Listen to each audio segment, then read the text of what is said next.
5, 4, 3, 2, 1.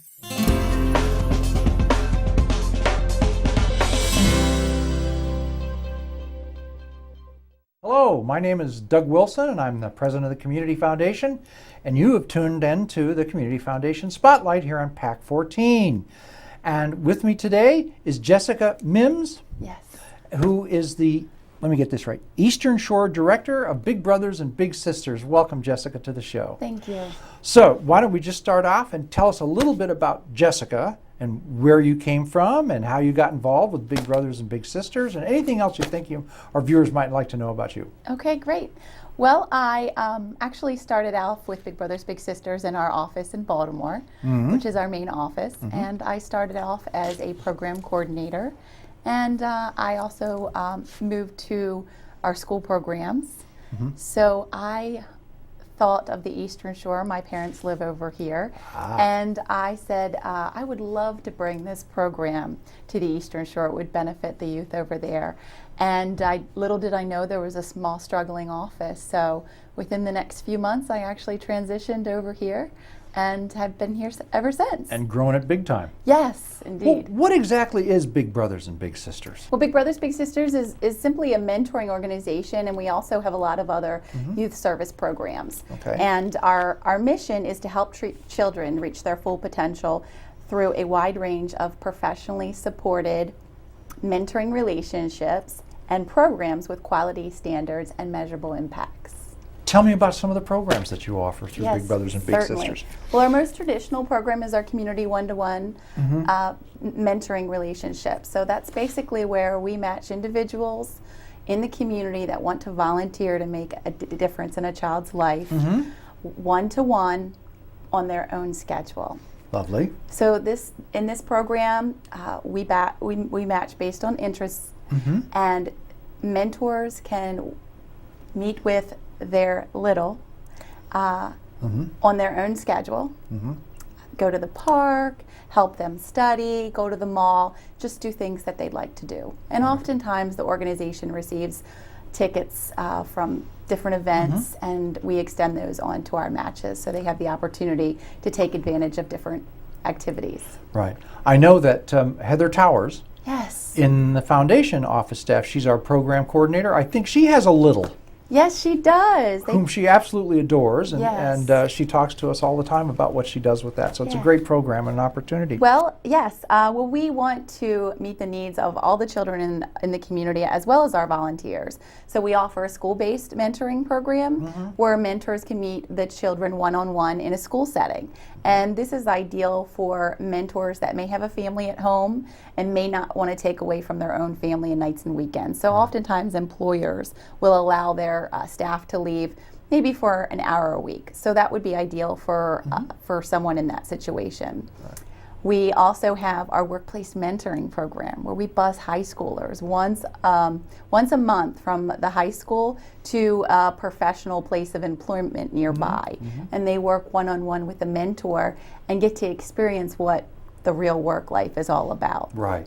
And finally, we offer training, not only to our mentors, but other youth service workers in the area, like on topics such as bullying and hot topics like synthetic drugs and things that we feel like we need to equip our mentors and youth service workers with information on. Wow. Anything else? That's a lot, huh? That is a lot. That's a lot of work. What areas do you serve geographically in our area? Well, we started off in Salisbury, of course, Wacomico, Worcester, and Somerset, but we grew into Dorchester, and now we actually service the entire Eastern Shore. Good Lord. Do you have other offices, or just you serve it right out of Salisbury? No, right out of Salisbury. Sometimes we work virtually if we're going to be in another area for the day. Wow. Yes. What type of children? What are their, characteristically, what are they like that you serve? Well, we meet one-on-one with all of our families to really assess each individual child's needs, the family dynamics and the safety of the community. So we have a good understanding of all of our families in the program. Okay. So we really accept children on a case-by-case basis, but primarily our children may come from a single-parent household. They may live with one or two grandparents, so there's just a generation gap. We have a growing number of children from military families. Really? Yes. Back home from overseas? Mhm. Yeah, wow. Yeah. Interesting. So, yeah, I'm sorry. I didn't need to say anything else. No, that's okay. So that's fantastic. So how would I, if I were a parent, enroll my child? How would I do that? And it's boys and girls, right? I mean, it's not just girls or just Yes, boys. it's girls and boys. Enrollment. A lot of people hear of us through guidance counselors at school or through therapists. A lot of people just know of Big Brothers, Big Sisters. We accept applications online. If people go to our website, biglittle.org. Yes, well, we'll hit that again. Okay. Biglittle.org. Biglittle.org. Great. They could give us a call. We could talk to them about the process. And again, we just send someone out to the home Right. and we meet with them and go from there. It's a pretty simple process. What if you wanted to be a mentor? Yes. How would you do that? Well, we'd start out in the same process. Give us a call. We'll have a conversation with you. The best opportunity that we have is to meet with that mentor one-on-one. We spend about an hour to get started, to get to know that mentor, their background, what type of child they feel they'd work best with, and to really help identify the best possible match. How long? What kind of a commitment would a mentor have to make to be a mentor? And I'm assuming there's training involved and that kind of thing. Yes. Yeah. Well, we ask for at least a year commitment, and since we live in an area where we're blessed to have 2 colleges, Yes. we ask that college students commit to 2 years, since typically they're away during the off season. And we also provide trainings. When mentors get started, there's a wonderful online training, and then again we offer trainings ongoing for our mentors. So Okay. it's a program that stands apart a lot from other mentoring organizations because we don't just pair matches and send them on their way. Right. We have professional case managers that help nurture the relationship, help them through challenges, and also we share in their successes. Great. What are the age ranges of the children in the program? Children can enroll at age 6. At age of 6? Yes, we keep applications on file till 16. We hope that we're able to match all that want to be matched, and if not, maybe they benefit from some of our other mentoring experiences that we have. But they can stay in the program until they're 18 years old. Now, I know you mentioned earlier you have other programs other than just mentoring. Yes. But how many children are in the mentoring program now, if you know? I mean, there must be a lot of them. Well, goodness, all across Maryland, we have close to 1,500. 1,500? Yes. Wow, okay. Here on the shore, it's a little smaller. Sure, I bet, but even so. So we work with a lot of children and families, and oftentimes we do different programs that if we don't have a mentor to match with a child one-on-one, we have different events that children can benefit from role models in the community. I see. So regardless, people are intimidated by a waiting list. Don't be. One, we match by preference, so a waiting list really doesn't say anything. Right. And 2, children also receive other services. All right. Tell us what happens when the mentor and the mentee first meet. Oh, it's pretty exciting. Is it? What goes on? Well, we have the mentor really help us with that selection process. Again, we want them to be happy. Right. And we go to the home of the child with the mentor, and we just do basic general introductions. We play a few games to just break the ice a little bit. Right. And help them get to know one another. We talk about what their common interests are and what they may like to do together in the future. Right. And then we break out the whole calendar and actually plan their first outing. There you go. Yeah, and we provide them with an idea book of all sorts of things that they can do together. And in this book, there's options of things that are free and reduced in the community. Right, because the mentor pays for those activities that they go to together. We recommend that they try to do things that are no or low cost. Correct. And again, sometimes our partner agencies like the Shorebirds or the Orioles will extend tickets to us, and we can pass those along to our matches. So that's pretty exciting. Great. I just want to remind people that you're watching the Community Foundation Spotlight. I'm Doug Wilson, your host. Did you hear that? I'm Doug Wilson, your host. I'm the president of the Community Foundation. And with us is Jessica Mimms, who's the Eastern Shore Director of Big Brothers and Big Sisters. So anyway, we'll continue on with our conversation. What are the needs of your organization?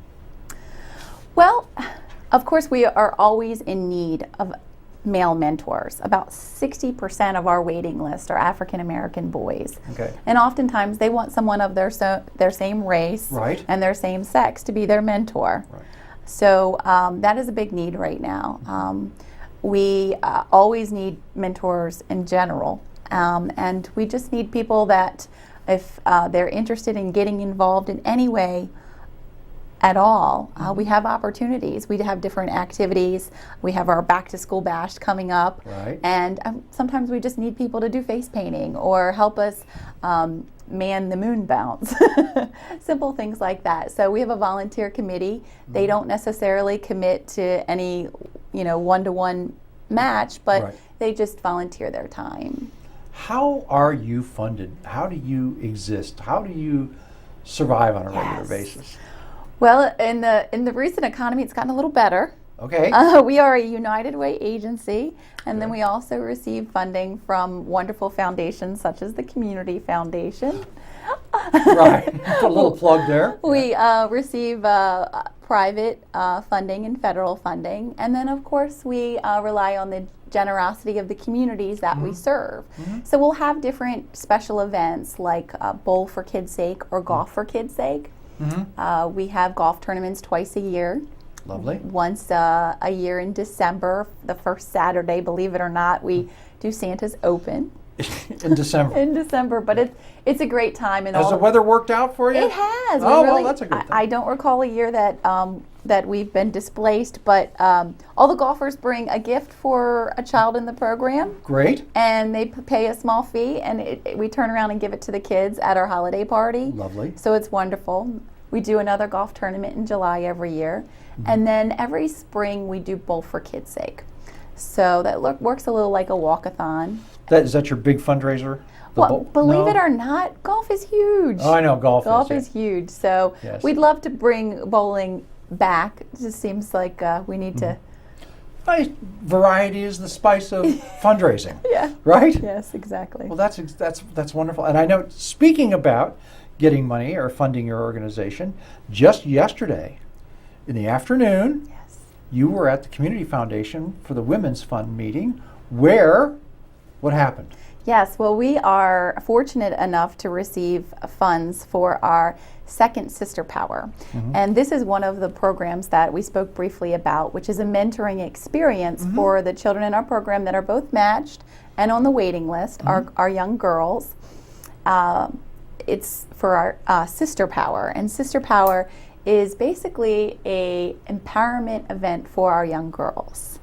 We provide resources to them. One of the things I wanted to do, because when doing case management, one of the things I heard over and over again is, I don't know how to talk to my little about hygiene and about body image and those really hard to discuss topics.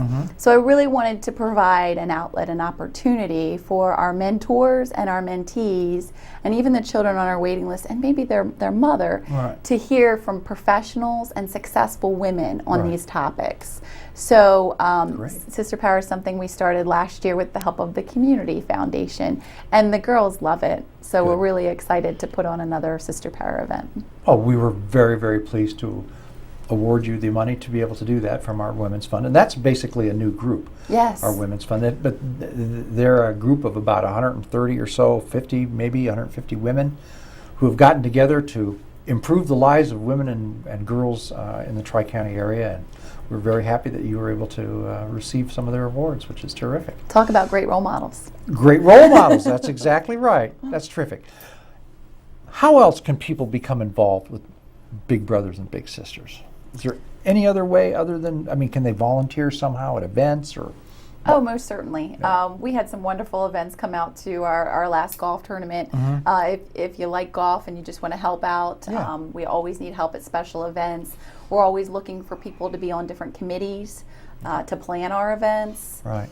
So any interest at all, I would encourage people to give me a call and we can discuss what the different options are. Right. And they can go online, www.biglittle.org. That's right. Right. And they can find you, eh? Yes. Without a problem.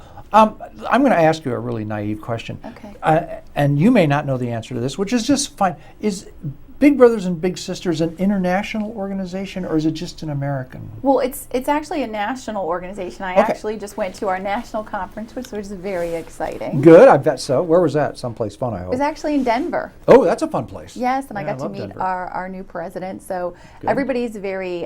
The entire thing was very inspiring. So Lovely. Fantastic. Last question. okay. If there were one thing you wanted to make sure our viewers heard from you today on the show about Big Brothers and Big Sisters, what would it be? If there were one thing you wanted to make sure they remembered about Big Brothers and Big Sisters, what would it be? Well, Big Brothers Big Sisters relies on the generosity of the community to exist Right. in many different ways. One, our mentors, our volunteers. And then again, funding. Sometimes we have federal funding, sometimes we do not. Right. But we need funding to run background checks, so to make sure that our children are safe. Correct. We need funding to provide activities that are enriching to the youth in the program. Right. So I would say get involved. Get involved. And if you want to learn more, please don't be hesitant to ask. Look us up on Facebook. There you go. We're You have a Twitter account? we actually do. Just There you go. Just look us up. We're Big Brothers Big Sisters of the Greater Chesapeake Eastern Shore office. I know. Oh my God. I know people like to have local news, and that's about as local as it gets. That's wonderful. Yes. Well, I'll tell you what, Big Brothers and Big Sisters is a great organization, and they provide great role models for children to emulate when they grow up and become better citizens, and they become empowered to do things, and they feel better about themselves. Their self-image is better, and I congratulate you. You're a great organization, and I want to thank you very, very much, Jessica, for coming to the show today. It was great having you on the show today. Thanks so much for coming by, and best of luck to you and Big Brothers and Big Sisters. Thank you. This is Doug Wilson, again, President of the Community Foundation, signing off for the Community Foundation Spotlight. And we hope to have you tune in again real soon. Thanks very much. Thanks again, Jessica. Thank you.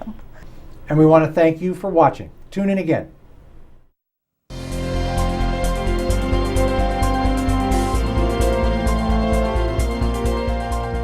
Would you like to see your community organization or nonprofit group featured on PAC 14? To get started, contact us at 410-677-5014 or visit our website at www.pac14.org. PAC 14 is a great way to connect with your community.